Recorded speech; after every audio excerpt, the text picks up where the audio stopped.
Anda sedang mendengarkan suara profetis dari para nabi, hambanya.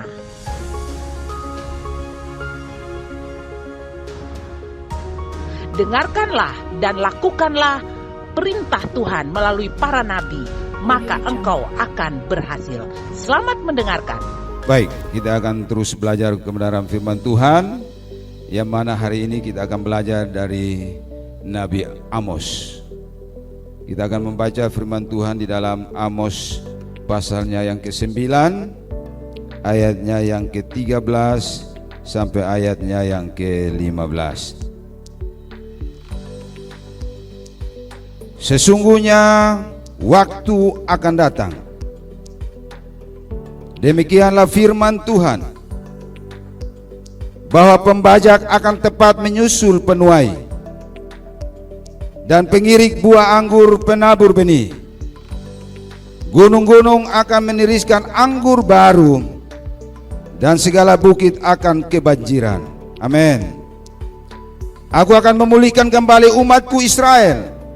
Mereka akan membangun kota-kota yang licin tandas dan mendiaminya. Mereka akan menanami kebun-kebun anggur dan minum anggurnya. Mereka akan membuat kebun-kebun buah-buahan dan memakan buahnya. Maka aku akan menanam mereka di tanah mereka, dan mereka tidak akan dicabut lagi dari tanah yang telah kuberikan kepada mereka. Firman Tuhan Allahmu. Amin.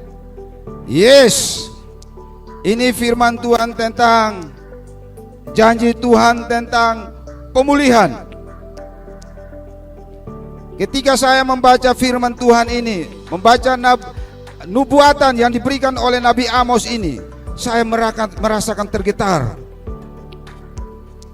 Karena janji Tuhan dikatakan bahwa pembajak akan tepat menyusul penuai, dan pengirik buah anggur penabur benih.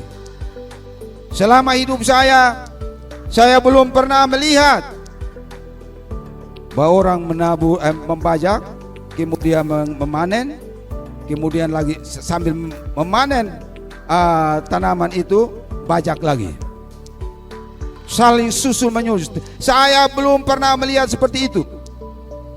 Tetapi hari ini Tuhan memberi janji kepada kita bahwa pembajak akan tepat menyusul penuai.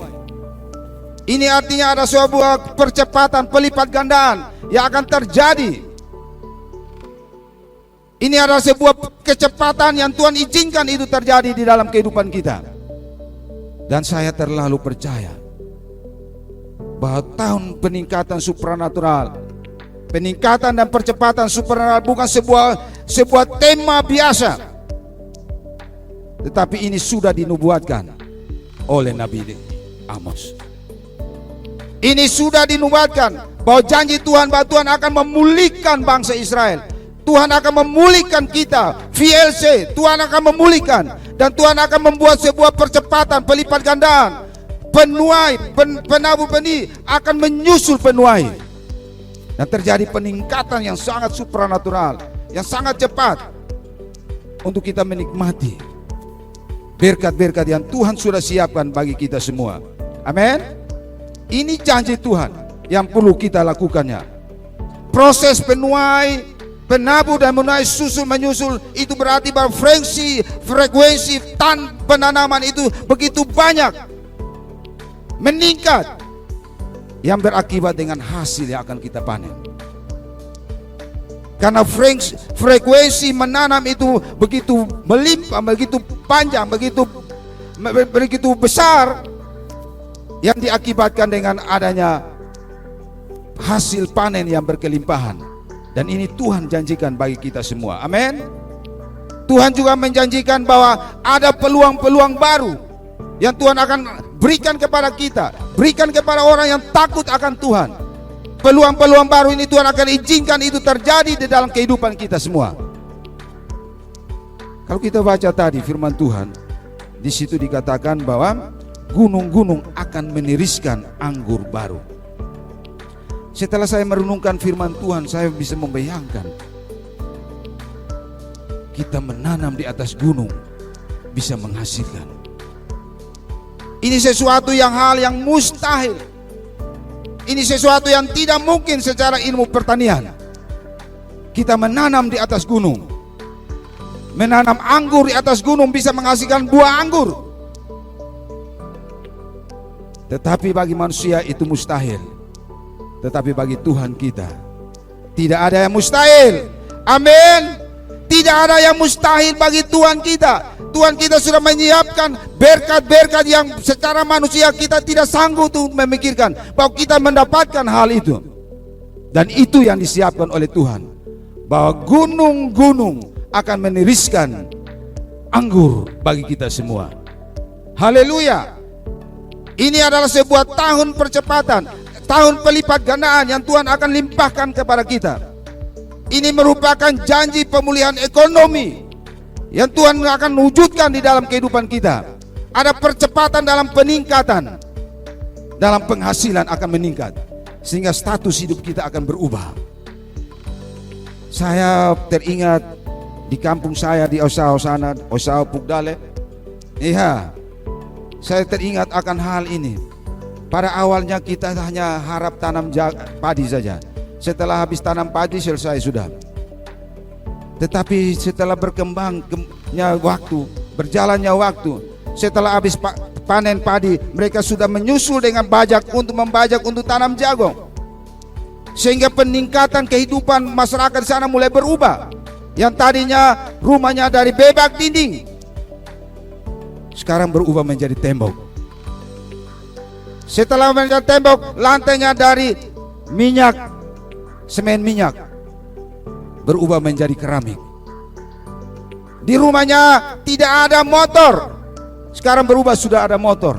Bahkan ada yang sudah bisa berani membeli mobil. Ini sebuah percepatan yang luar biasa. Dan ini Tuhan mau buat dalam kehidupan kita. Tuhan mau memberikan kepada kita untuk memberikan pemulihan terhadap baik secara jasmani maupun secara rohani. Tuhan mau wujudkan itu di dalam kehidupan kita, anak-anak Tuhan. Tuhan berjanji bahwa Tuhan akan memulihkan Pondok Daud. Pondok Daud berbicara tentang kehadiran Tuhan di tengah-tengah umatnya. Yesus mau tinggal bersama-sama dengan kita. Yesus mau tinggal berada bersama-sama dengan kita. Tuhan mau itu. Dan Tuhan juga mau Dia bersama-sama dengan kita. Tetapi kita juga memiliki kehidupan yang sejahtera. Karena Dia datang untuk memberikan kepada kita hidup yang berkelimpahan. Dia mati bagi kita untuk menebus kita daripada kemiskinan dan kemelaratan. Itu yang Tuhan lakukan. Itu yang Tuhan kerjakan. Ketika kepalanya ditaruh mahkota duri, itu berbicara tentang Tuhan mencabut semua duri dari tanah untuk menebus, supaya semua apapun juga yang kita kerjakan dibuat Tuhan berhasil. Amin. Itulah karya penebusan Tuhan yang Tuhan berikan kepada kita semua. Yang perlu kita aminkan itu untuk kita mendapatkannya. Sebelum kita lanjut, saya mau mengingatkan kepada kita. Daniel ketika dia membuka kitab-kitab, dia menelusuri kitab-kitab ketika mereka ada dalam pembuangan. Daniel mencek bahwa sebenarnya bangsa Israel itu akan dibuang selama 70 tahun. Setelah dia mencek, dia melihat sebenarnya sudah 70 tahun ini. Tapi janji Tuhan untuk mengembalikan bangsa Israel ke tanah Mesir itu belum terlaksana.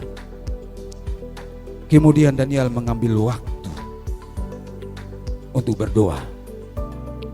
Dan ketika dia berdoa, pintu surga terbuka, pintu anugerah terbuka untuk membawa kembali bangsa Israel ke tanah Mesir.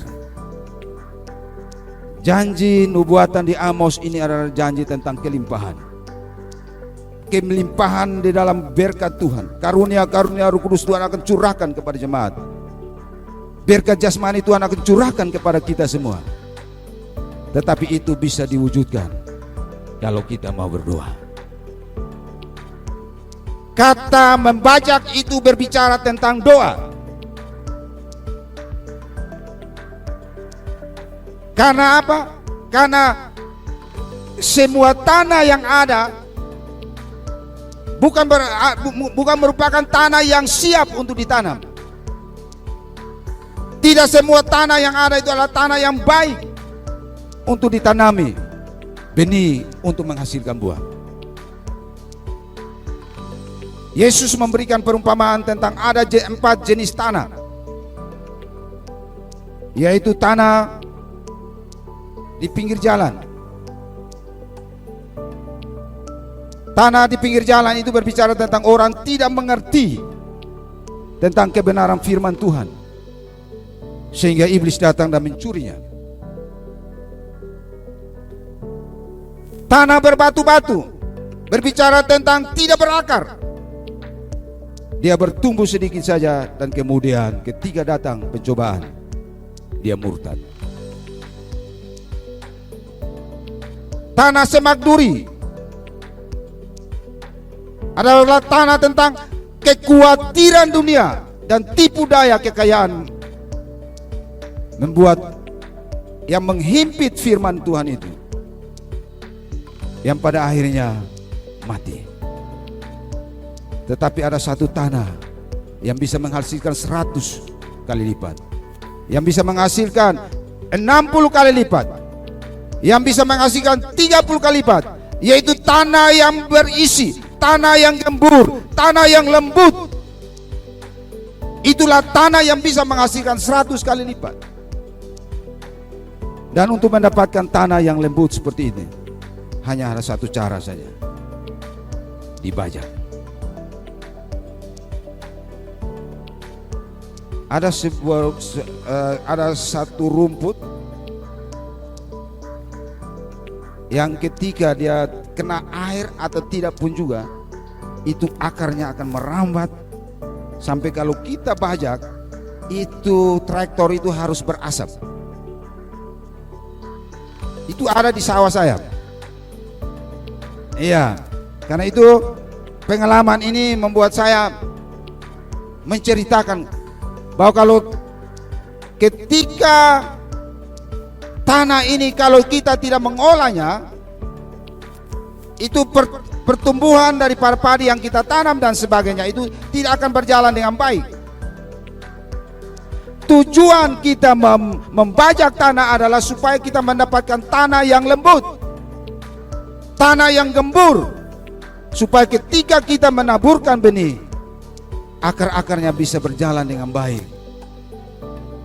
Akar-akarnya bisa berjalan untuk mendapatkan makanan, untuk memberikan suplai kepada tanaman itu,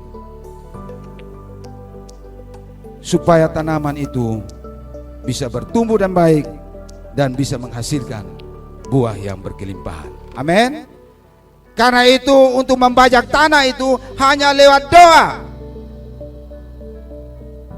Ketika kita menaikkan doa-doa kepada Tuhan, maka Roh Kudus akan datang, turun dan melembutkan hati setiap hati yang keras.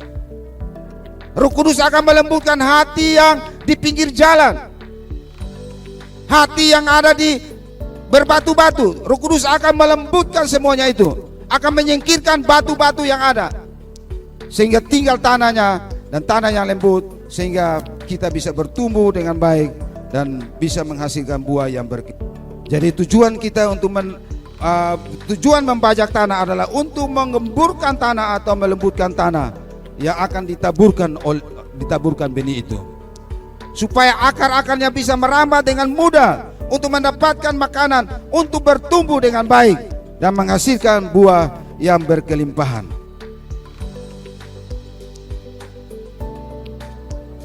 Karena setan juga, iblis juga sedang menaburkan ilalang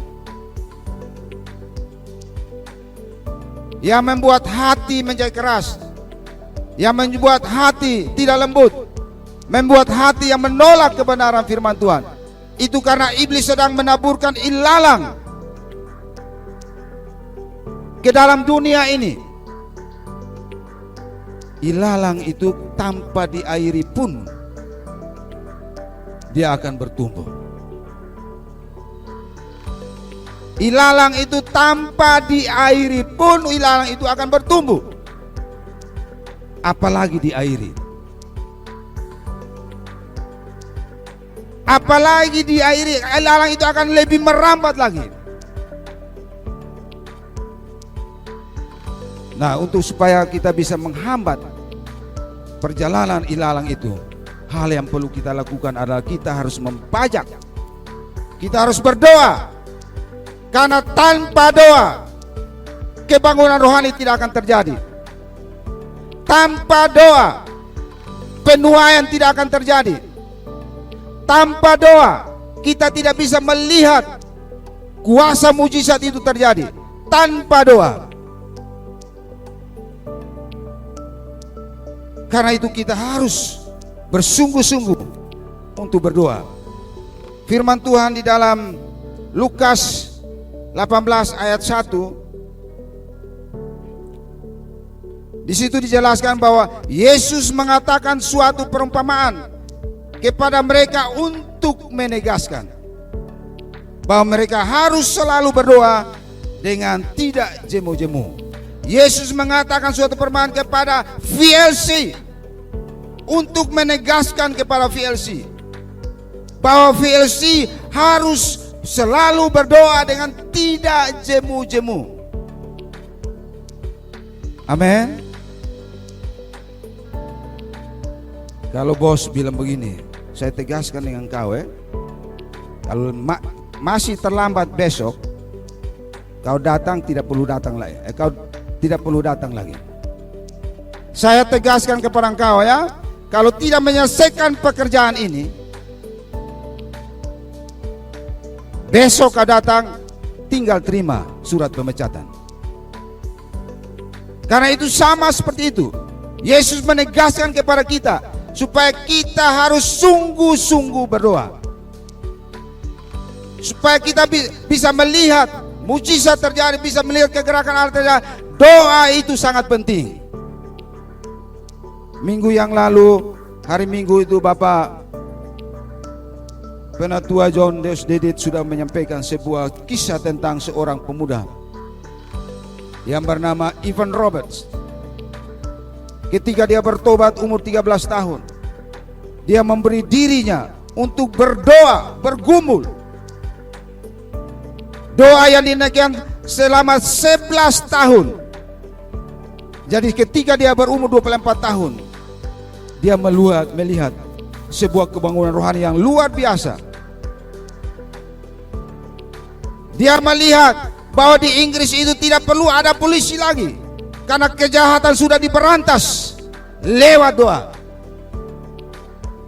Dalam doa kita mengatur. Dalam doa kita memerintah. Secara kuantitas kita orang Kristen adalah orang minoritas dalam bangsa ini. Tetapi mati hidupnya bangsa ini ditentukan oleh kita yang kecil. Mati hidup, sukses tidaknya, berhasil tidaknya, roda pemerintahan ini berjalan apabila orang Kristen mengambil tanggung jawab untuk berdoa. Karena itu Tuhan berkata, di mana engkau berada harus menciptakan kesejahteraan.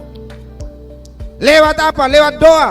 Supaya kegerakan Allah terjadi, supaya kelepasan Allah terjadi, supaya kejahatan dilenyapkan dari bangsa dan negara kita.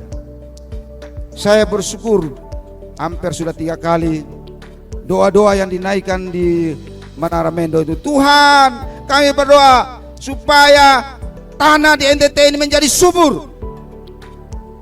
Kami berdoa supaya roh stunting itu keluar dari NTT. Kami berdoa Tuhan supaya bungsu lapar itu dilenyapkan dari NTT. Kami berdoa supaya kebodohan yang disebut sebagai NTT sebagai orang yang paling bodoh dilenyapkan dari NTT. Itu yang kita doakan dan kita percaya bahwa itu akan terjadi. Amin.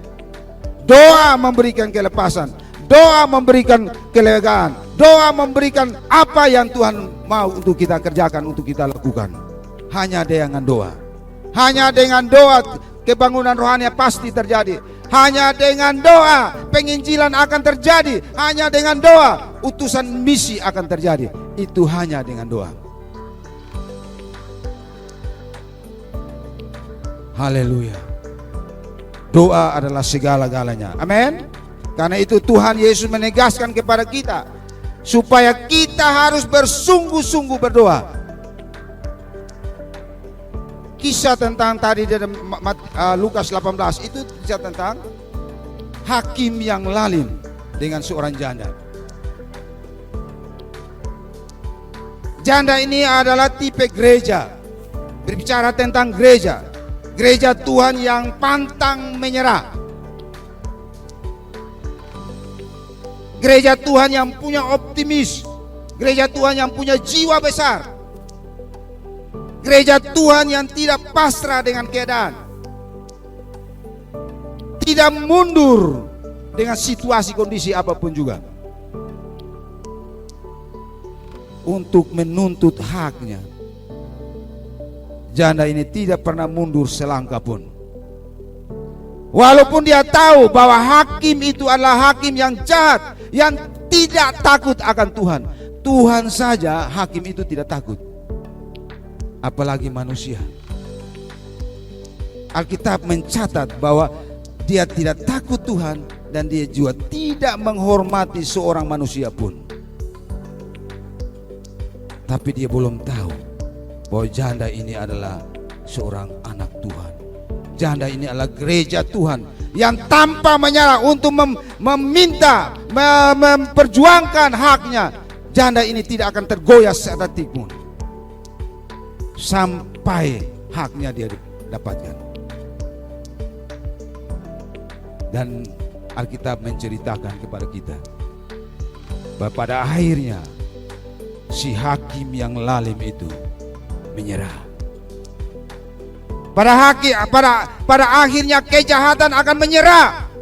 Kejahatan akan disingkirkan. Karena ada orang yang sungguh-sungguh memperjuangkan haknya. Karena ada gereja Tuhan yang memperjuangkan haknya. Kita punya hak untuk hidup. Kita punya hak untuk sejahtera. Kita punya hak untuk menikmati kekayaan surgawi. Kita punya hak itu. Karena itu kita perlu datang. Tuhan memberikan perbandingan antara manusia, hakim yang lalim itu, dengan dirinya. Tuhan katakan, camkan apa yang dikatakan oleh hakim itu. Tuhan berkata, camkan. Hakim itu dibilang, daripada si janda ini menyusahkan saya, lebih baik saya membenarkan dia. Lebih baik saya membenarkan dia, karena dia siang malam tak jemu-jemu untuk datang memperjuangkan haknya. Daripada saya dicelakai, lebih baik saya menjawab dia. Kemudian Tuhan Yesus bilang begini, camkan perkataan. Perhatikan perkataan hakim yang lalim itu. Lebih baik saya menjawabnya. Apalagi Tuhan kita, hakim yang jahat saja, hakim yang jahat saja bisa memberikan jawaban kepada janda itu. Apalagi kita punya Tuhan yang sangat baik. Amin. Apalagi Yesus kita yang sangat baik. Apalagi Bapa kita yang sangat baik. Anak saja dia berikan, rohnya sendiri dia berikan kepada kita. Apalagi kesehatan. Amin. Apalagi berkat. Apalagi. Kita coba baca di ayat 7 dan 8 dan Lukas 18. Dia katakan bahwa tidakkah Allah akan membenarkan orang pilihannya yang siang malam berseru kepadanya, dan adakah ia mengulur-ulur waktu sebelum menolong mereka? Ayat 8, aku berkata kepadamu, ia akan segera membenarkan mereka. Haleluya. Beri kemuliaan bagi Tuhan. Apapun pergumulan kita, apapun doa yang kita naikkan, yang penting tak jemu-jemu. Kita harus memiliki iman seperti janda ini. Iman yang tidak menyerah. Iman yang tidak menyerah itu yang akan mendapatkan apa hak yang kita minta. Iman yang tidak menyerah Artinya kita terus berdoa, terus berdoa, terus berdoa. Di dalam kita membangun hubungan dengan Allah, kita harus katakan pada Allah, Bapa, saya minta janji itu. Saya ingin janji itu. Saya mau janji itu Tuhan. Janji yang kau berikan pada saya mau itu. Saya akan terus ada di sampingmu, di bawah kakimu, sampai janji itu engkau berikan kepada saya. Amin. Amin. Kita mau mendapatkan janji itu. Janji yang Tuhan janjikan di dalam Alkitab seluruhnya itu. Elisa tahu bagaimana doa yang dikabulkan. Doa yang dikabulkan adalah doa yang tidak pernah menyerah. Doa yang sungguh-sungguh dan tidak mau menyerah. Sampai langit dan bumi membawa apa yang kita minta. Amin. Itu dalam kita membangun hubungan dengan Tuhan kita. Karena itu bagaimana supaya kita bisa berdoa dengan tak jemu-jemu, berdoa dengan tidak bosan-bosan, berdoa dengan tidak lelah-lelah. Supaya kita tidak bosan berdoa, itu jangan berdoa dengan kekuatan kita. Jangan berdoa karena peraturan gereja. Itu terpaksa kita datang. Akhirnya kemarin ada seteri celetuk ya. Hari pertama itu banyak sekali. Dan mulai hari kedua, ketiga, mulai tiap kelompok itu hanya 1-2 orang saja. Itu makanya pencanangan doa siang dan malam itu tidak dipaksakan.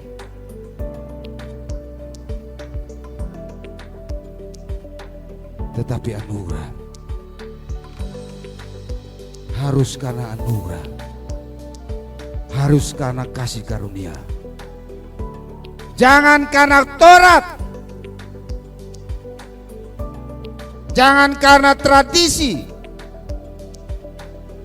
Jangan karena kita agamawi sehingga kita terpaksa datang berdoa. Jangan hanya karena anugerah. Kita lihat, kita membaca di 1 Korintus 15. Saya ingin kita baca dari ayat 9 sampai 10. Saya ingin membacakan, karena aku adalah yang paling hina dari semua rasul, bahkan tidak layak disebut rasul, sebab aku telah menganiaya jemaat Allah. Tetapi karena kasih karunia Allah, aku adalah sebagaimana aku ada sekarang, dan kasih karunia dianugerahkannya kepadaku tidak sia-sia. Sebaliknya, aku telah bekerja lebih keras daripada mereka semua. Tetapi bukannya aku, melainkan karena kasih karunia Allah yang menyertai aku. Paulus sadar siapa dia, sehingga di ayat 9 dikatakan, saya tidak layak. Dari semua rasul-rasul Tuhan Yesus, Petrus, Yohanes dan sebagainya, saya yang paling hina. Saya tidak layak kau disebut saya rasul, tidak layak. Masa lalu saya pernah membinasakan anak-anak Tuhan. Masa lalu saya pernah memenjarakan anak-anak Tuhan. Masa lalu saya sangat suram, sangat gelap. Karena dia sadar bahwa masa lalunya itu yang gelap seperti itu, menyebabkan ketika dia bertemu dengan Yesus, dia tidak menyia-nyiakan kasih karunia, keselamatan, berkat, pengurapan, kuasa, pekerjaan yang besar yang Tuhan Yesus berikan pada dia. Dia tidak menyia-nyiakan hal ini. Jemaat Tuhan, kalau kita sadar siapa kita, Sehingga hari ini kita ada, kita bisa menikmati hal yang seperti ini saat ini. Kita tidak akan menyia-nyiakan kasih karunia yang Tuhan sudah berikan bagi kita. Kita tidak akan menyia-nyiakan waktu, anugerah yang berkelimpahan yang Tuhan berikan bagi kita. Dulu kita tidak punya mobil. Dulu kita tidak ada, waktu kita mulai itu jalan kaki, berdoa itu jalan kaki. Bukan pakai mobil. Tidak. Pergerakan pertama itu kita jalan kaki.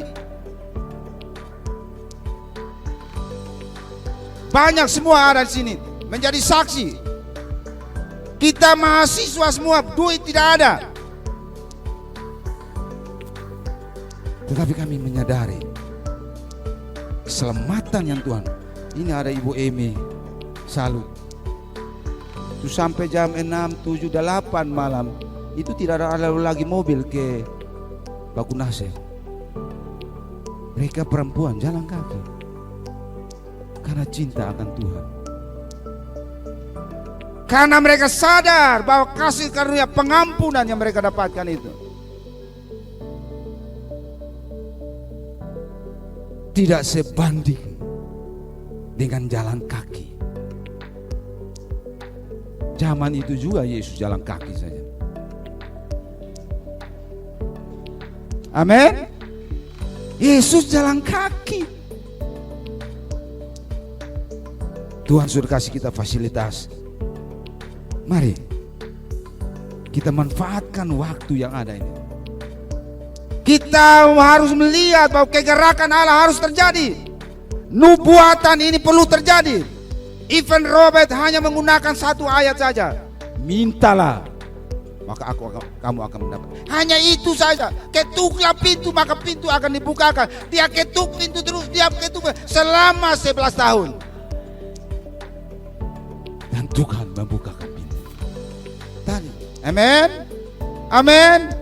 Tuhan bilang, ia segera, Lukas 18 ayat 7 dan 8, Tuhan bilang, dia akan segera menjawab anak pilihannya, orang-orang pilihannya yang meminta siang malam, dia segera memberikannya itu.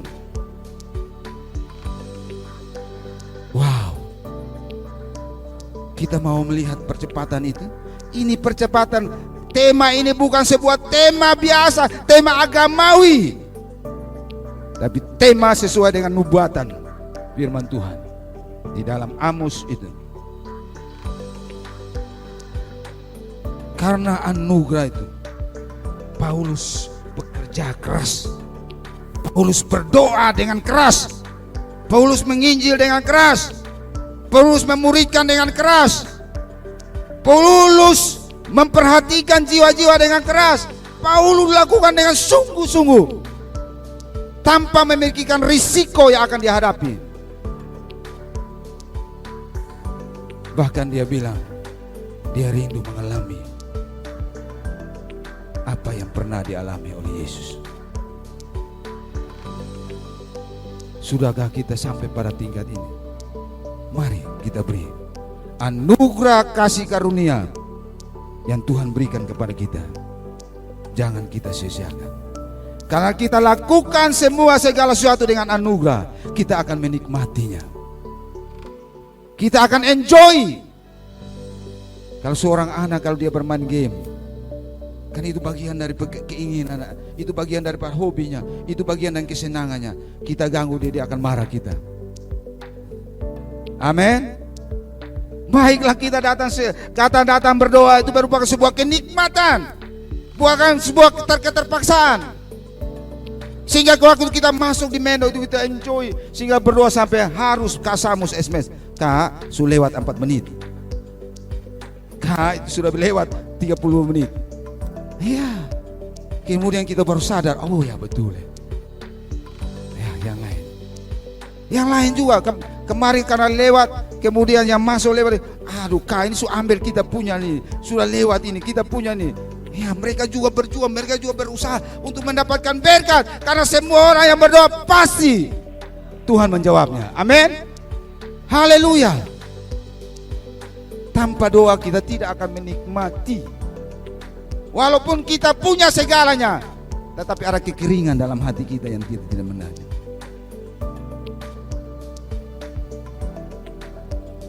Amin.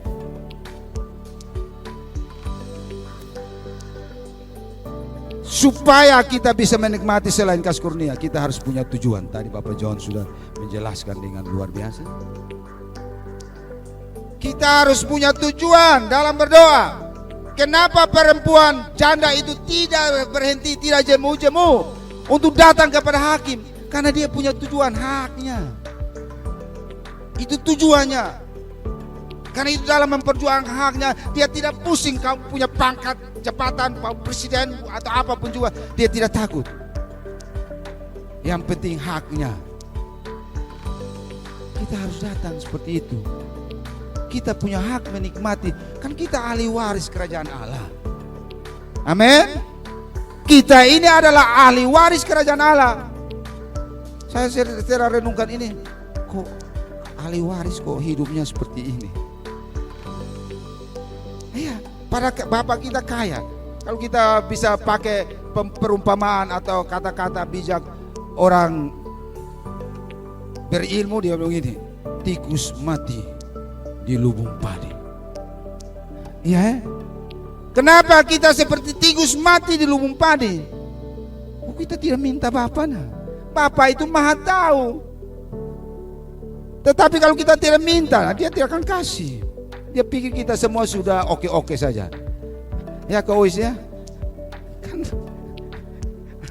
anak-anak kalau tidak minta kan kau tidak akan kasih. Iya, walaupun kau tahu ini ada kurang ini. Amin. Amin. Amin. Kita harus lakukan hal itu. Seperti janda ini, untuk menuntut haknya. Dia tidak berhenti untuk datang kepada hakim itu, supaya hakim itu. Kita harus datang. Tanpa datang kita tidak akan menikmati apa-apa. Kita harus melakukan invasi. Tujuan kita berdoa adalah kita harus datang kepada kubu musuh. Ya, kalau kita baca definisi invasi itu artinya, contohnya negara Indonesia datang ke Amerika dan merebut daerah Amerika. Setelah kita rebut, kita gantikan sistem pemerintahan di Amerika dengan sistem pemerintahan di Indonesia. Itulah invasi.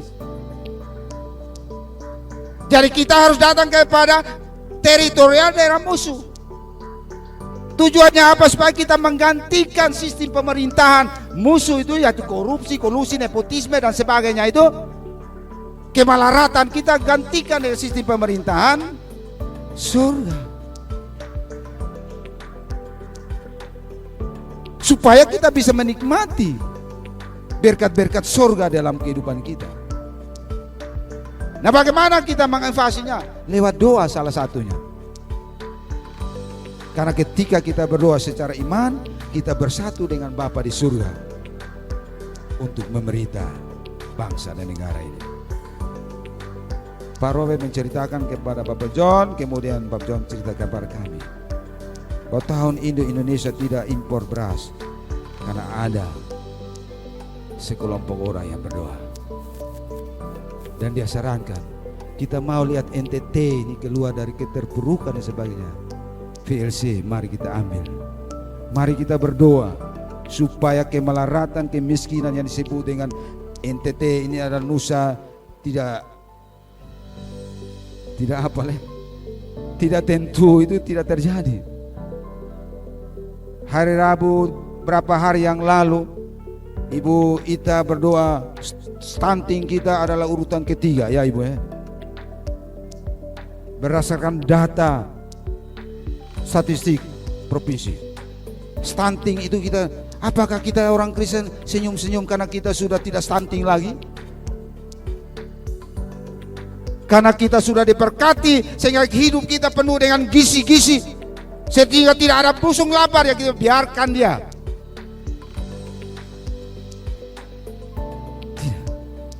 Hari ini kita sukses itu karena ada orang yang berdoa. Hari ini kita sukses, kita berhasil karena orang doa, sehingga kita jadikan Yesus sebagai Tuhan, sehingga memberkati kita. Ada orang yang berdoa. Hari ini kita menikmati berkat karena ada orang yang berdoa. Mari kita juga perlu, paling kurang tadi Paulus katakan bahwa dia bekerja keras dalam hal ini, salah satunya adalah doa. Amin. Jadi kita harus menginvasi daerah musuh. Pergerakan tahun 89 itu banyak anak-anak STM. Yang katanya STM itu kan sangat jahat. Waktu itu masih STM, bukan SMK 1, 2. STM. Dan pergerakan STM ini ada, orang-orang STM-nya ada pada zaman itu. Hasil dari pergerakan itu. Karena sekelompok anak STM yang diselamatkan. Mereka punya hati berdoa untuk STM. Dan STM diselamatkan. SMEA, ada Ibu Emi di sini. Mereka berdoa, memiliki hati supaya SMEA negeri yang sekarang nama SMK 1 diselamatkan oleh Tuhan. Invasi datang ke daerah musuh untuk merebut itu, untuk hormat dan kemuliaan namanya. Salah satunya adalah Bapak Ayub Bansoleh yang sus keliling seluruh dunia. Itu produk orang STM itu. Amin. Kita mau lihat daerah kita dimenangkan untuk hormat kemuliaan nama Tuhan. Mari kita datangi invasi. Sekarang Pak Eli sedang invasi ke Nunuana. Kami yang sedang invasi ke Sumba. Soe sudah mulai, Malaka sudah mulai, Keva sudah mulai. Dan satu pintu sudah terbuka. Pintu-pintu yang lain Tuhan akan bukakan. Hal yang membuat Tuhan belum buka, apakah kita sudah siap untuk melakukan hal itu? Ini menjadi pertanyaannya. Makanya ayat 18 terakhir, apakah ada iman ketika Yesus datang ke dunia ini? Doa adalah senjata yang paling ampuh bagi prajurit Kristus. Karena itu kalau kita berdoa, kita akan mendapatkan hak kita. Tujuan berdoa supaya kita mendapatkan hak kita, yaitu dunia ini. Dunia ini adalah milik kerajaan Allah, bukan milik kerajaan setan. Yesus menciptakan dunia ini supaya kita manusia yang tinggal di dalamnya, bukan setan. Tetapi karena kerakusan kita manusia, kita menyerahkan kekuasaan itu kepada setan, sehingga hari ini kita sengsara. Tetapi manusia yang sempurna sudah datang, sudah merebut, sudah mengalahkan. Tapi seperti tadi yang dijelaskan oleh Bapak John, dia sudah kalah, dia tidak mau mengaku. Hal yang perlu kita lakukan sebagai anak-anak Tuhan, sebagai milik kepunyaan kerajaan Allah, kita harus datang untuk merebut hal itu. Amin.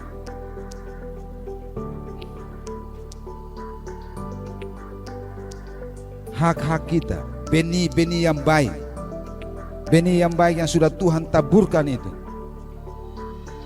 Ketika karya keselamatan yang Tuhan sudah berikan, sudah buat, Yesus berkata bahwa benih itu kalau tidak jatuh dan mati, dia akan tetap satu benih saja.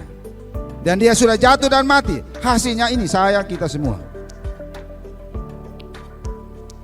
Dan benih yang ada ini tidak akan terus tidak bertumbuh dengan baik kalau tidak disirami.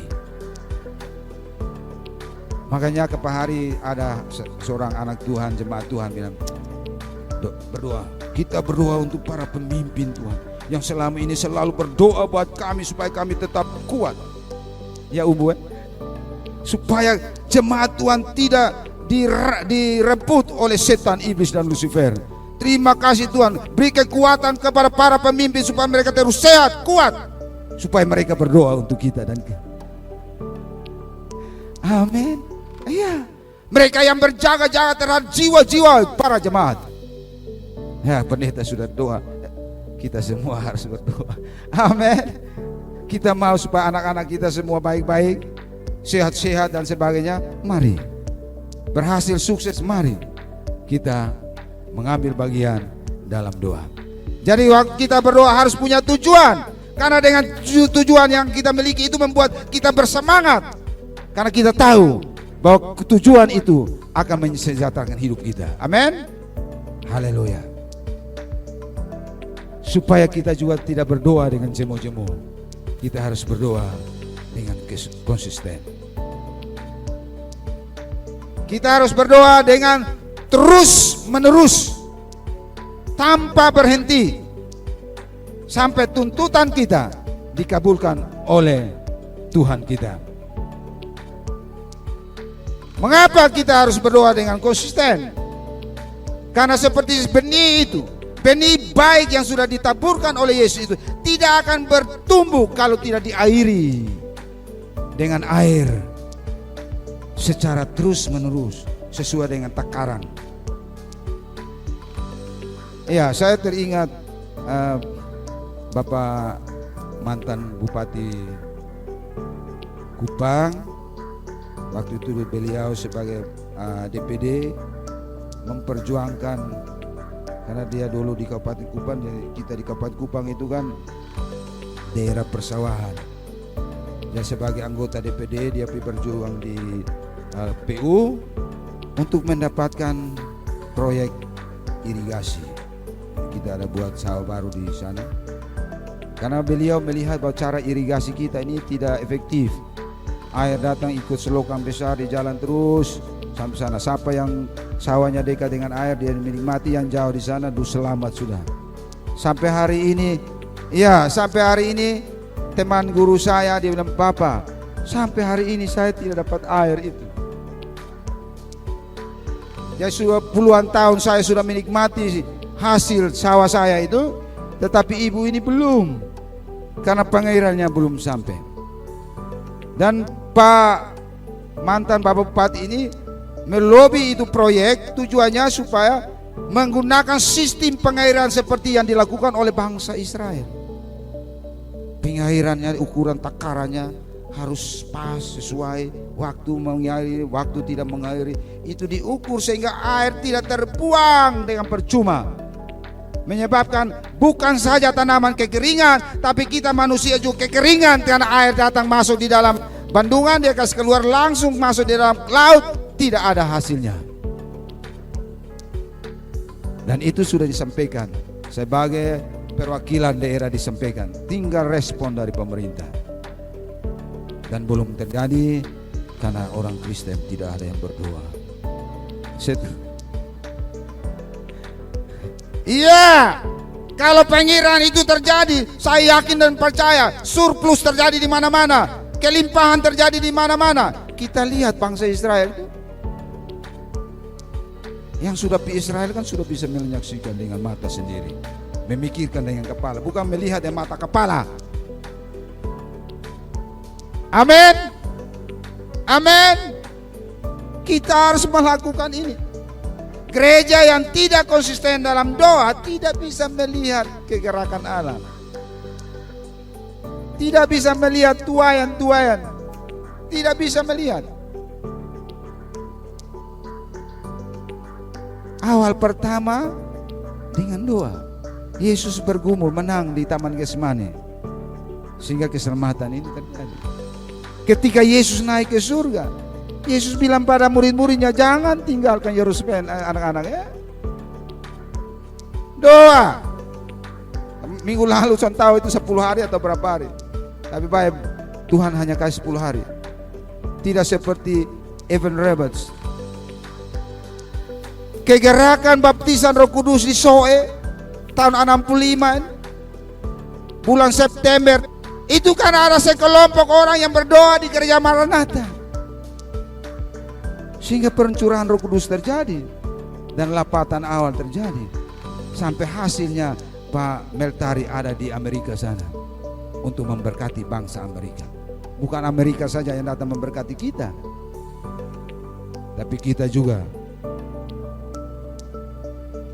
Jadi kita harus berdoa, karena benih yang baik yang sudah dibuat oleh Yesus itu tidak akan bisa bertumbuh dengan baik kalau pengairannya tidak berjalan dengan baik, pemupukannya tidak berjalan dengan baik. Pengairan itu berbicara tentang doa.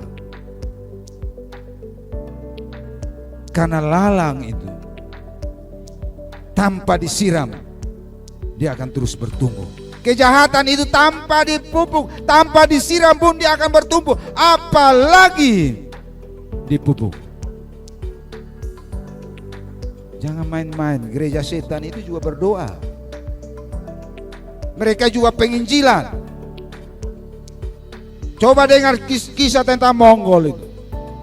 Dia akan menceritakan, dia dulu salah satunya anggota gereja setan.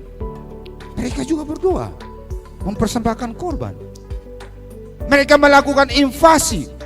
Nah, kita orang Kristen merasa sudah masuk surga, kemudian kita diam-diam di tempat, kita akan tergilas. Dalam peperangan kalau kita bertahan, dalam bermain bola kaki kalau kita bertahan, pasti kita kebobolan. Karena itu kita harus menyerang. Makanya Barcelona itu kan dia tiki taka. Amin. Yang Barcelona sini senang, Madrid pasti senang.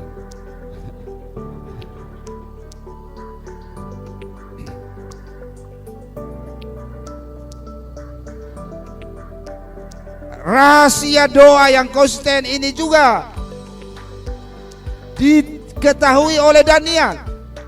Daniel berketetapan untuk 3 kali sehari untuk berdoa.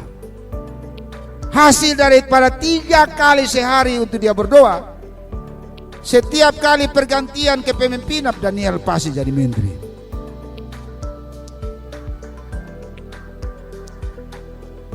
Daniel menghadapi tantangan cobaan, pasti dia berkemenangan, dia akan keluar daripada percobaan itu.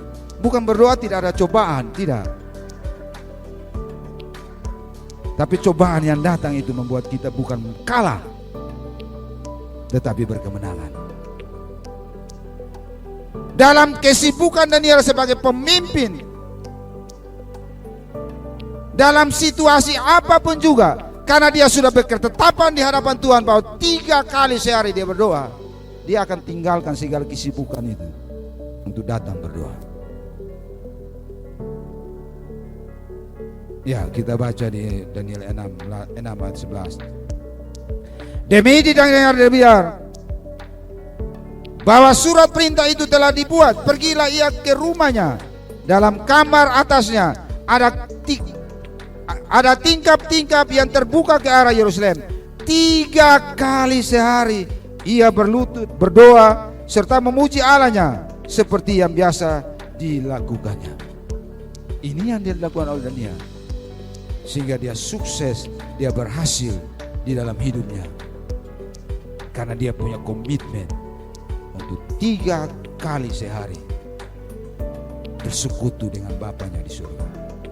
Dia sadar bahwa tanpa persekutuan dengan Bapa di surga, dia tidak akan memiliki hikmat untuk menyelesaikan pekerjaan yang sangat berat. Dia sadar bahwa tanpa dia bersekutu dengan Tuhan, tidak ada terjadi sesuatu.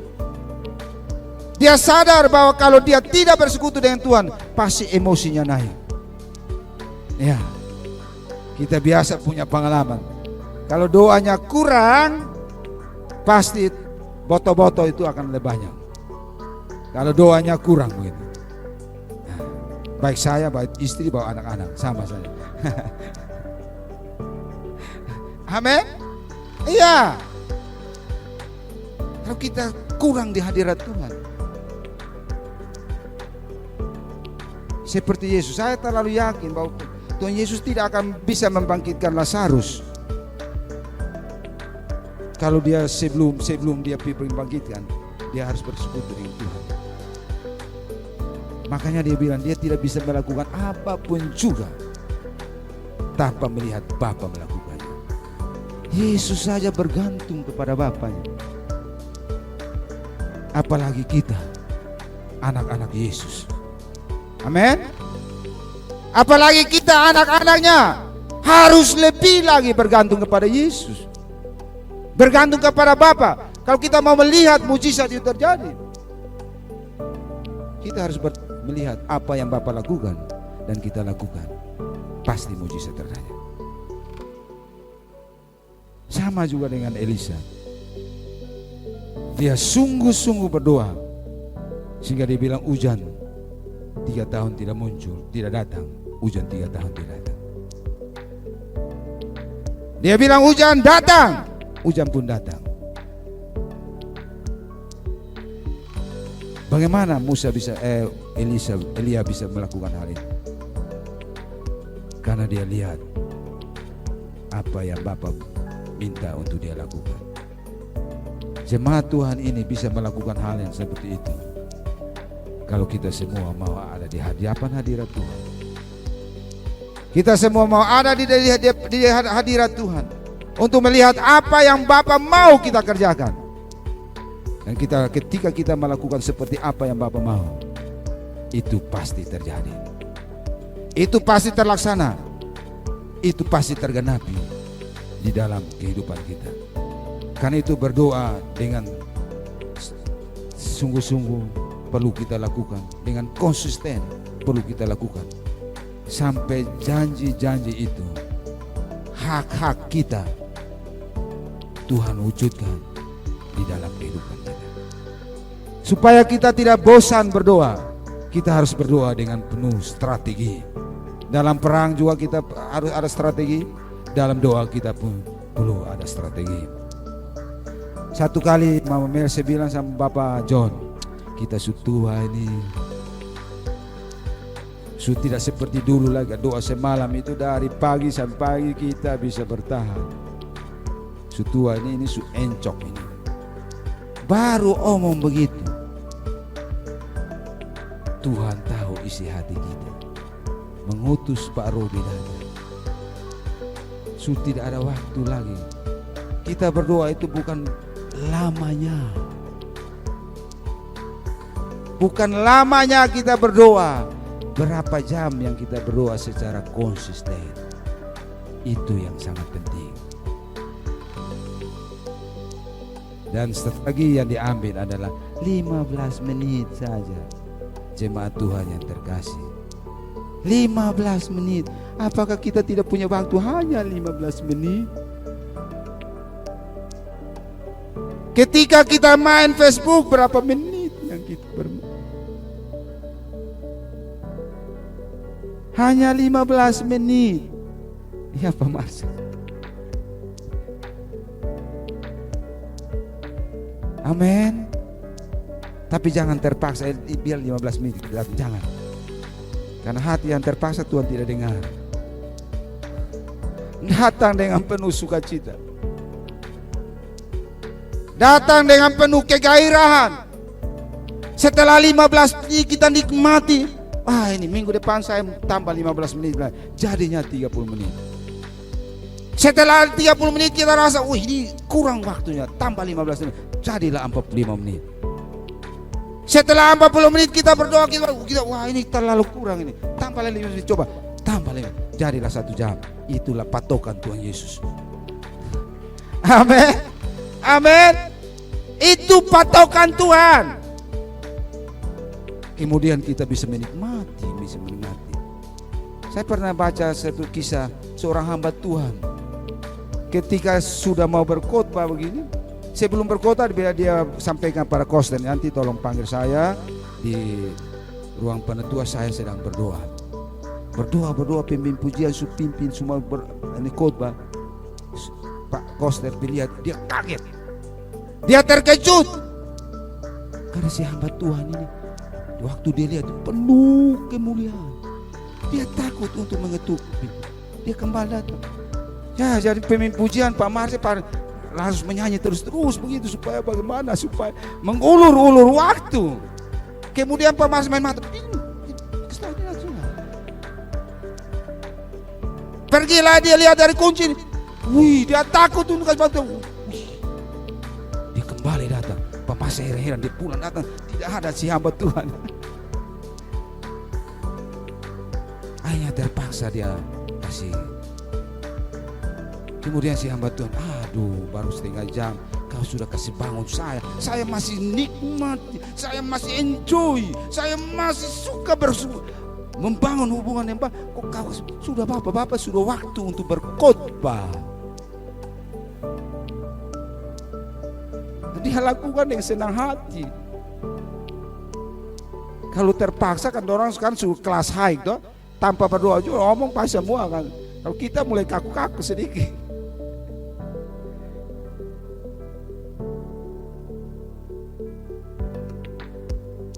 Amin. Kita mau menikmati kegerakan Allah. Mari kita berdoa.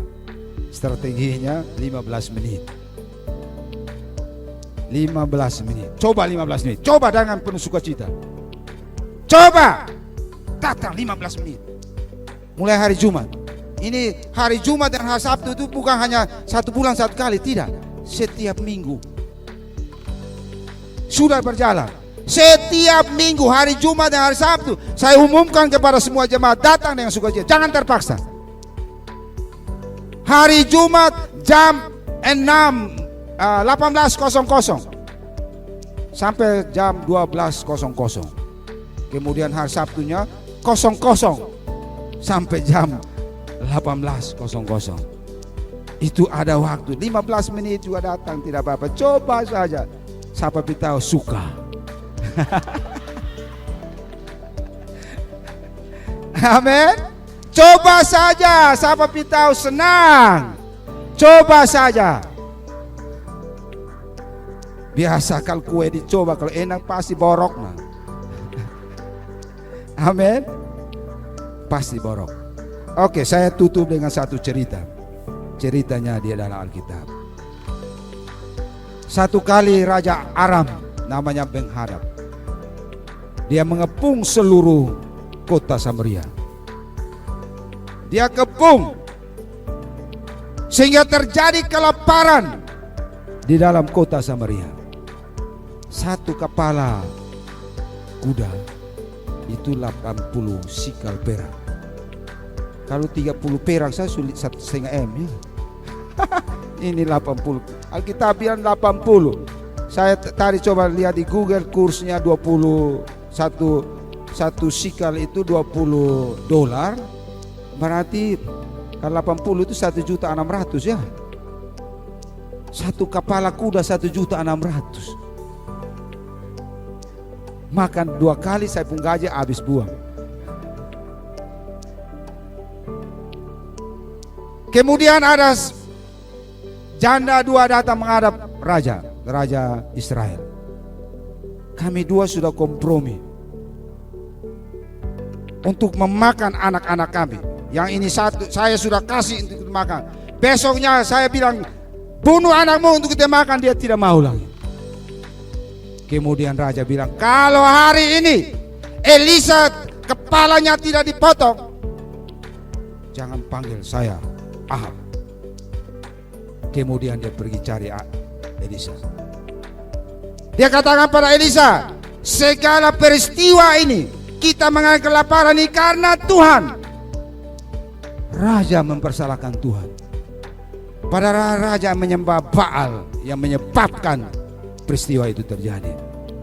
Dia mempersalahkan Tuhan karena Tuhan yang membuat kelaparan ini.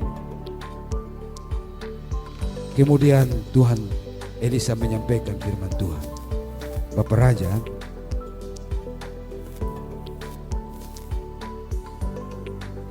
besok waktu seperti yang Bapak Raja datang,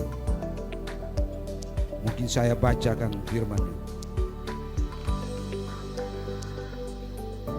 2 Raja-Raja 7. Kalau mau baca dari 6 sampai 7.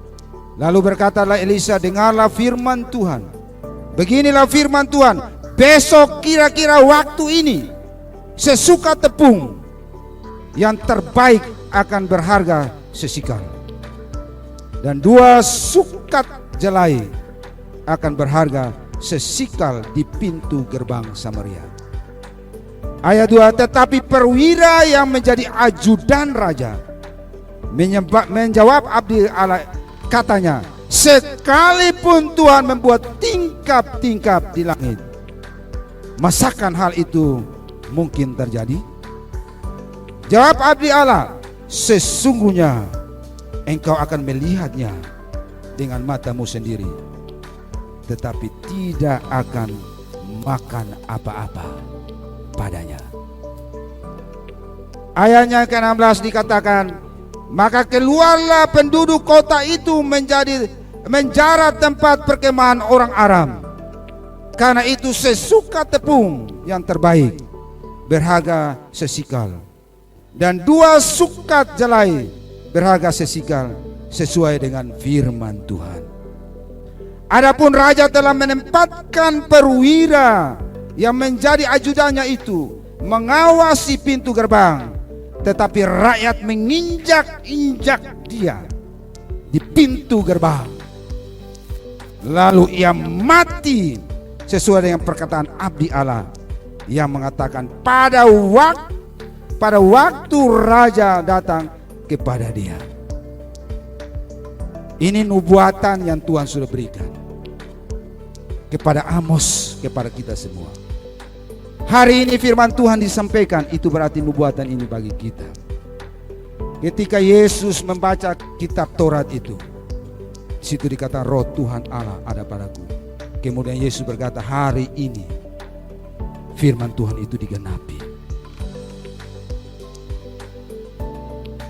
Orang Nazaret yang hadir pada itu tidak mau terima.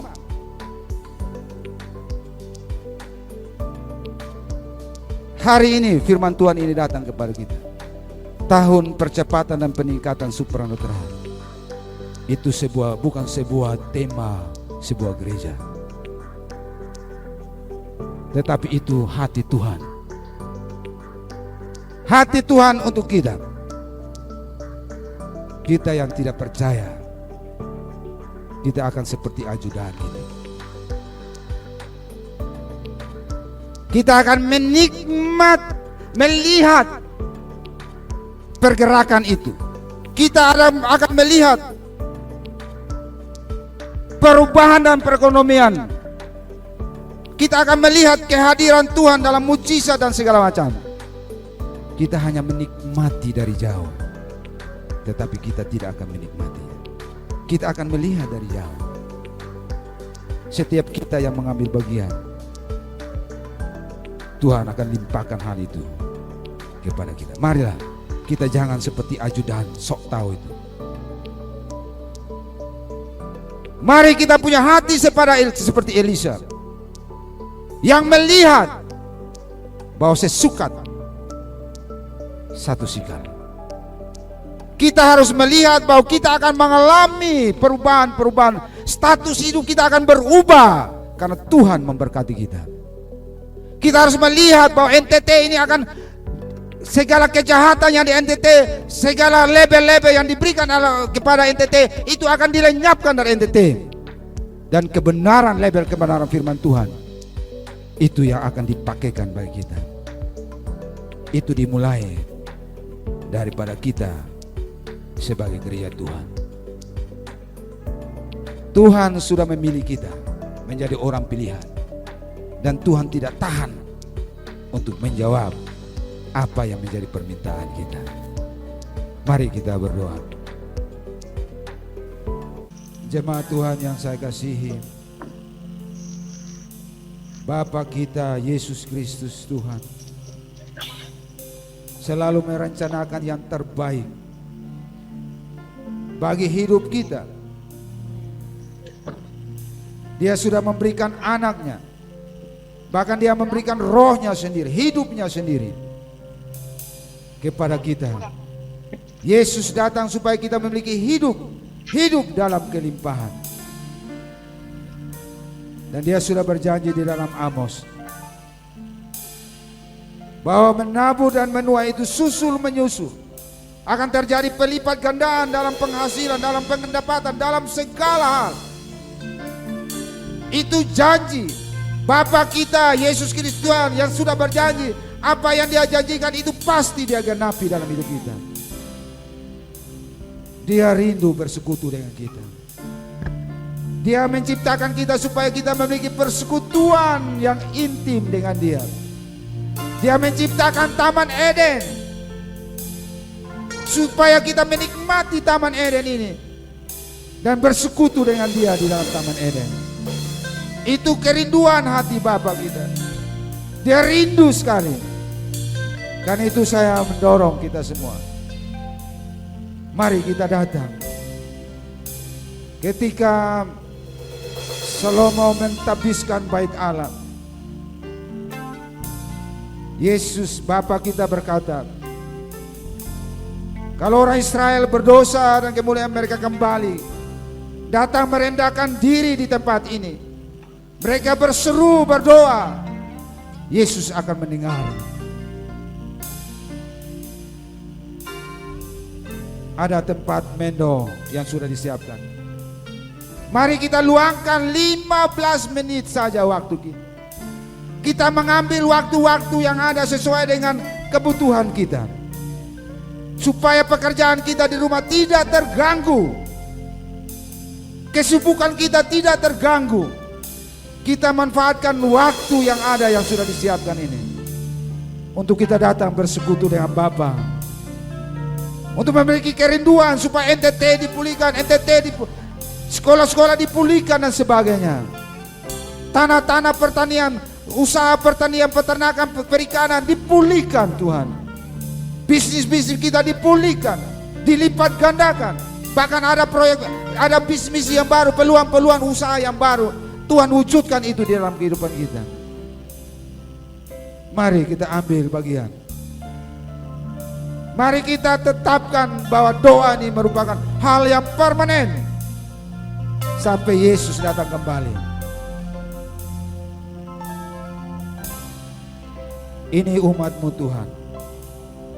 Kami semua menyerahkan hidup kami ke dalam tangan-Mu. Biarlah anugerah kasih karunia dari Allah Bapa, dari Yesus Kristus dilimpahkan kepada kami semua ya Tuhan, supaya kami melakukan bukan dengan kekuatan kami Tuhan, tetapi oleh karena kasih karunia kami mau datang bertemu dengan Engkau. Hanya di dalam nama Yesus kami mengucap syukur kepada Bapa di surga. Haleluya. Amin.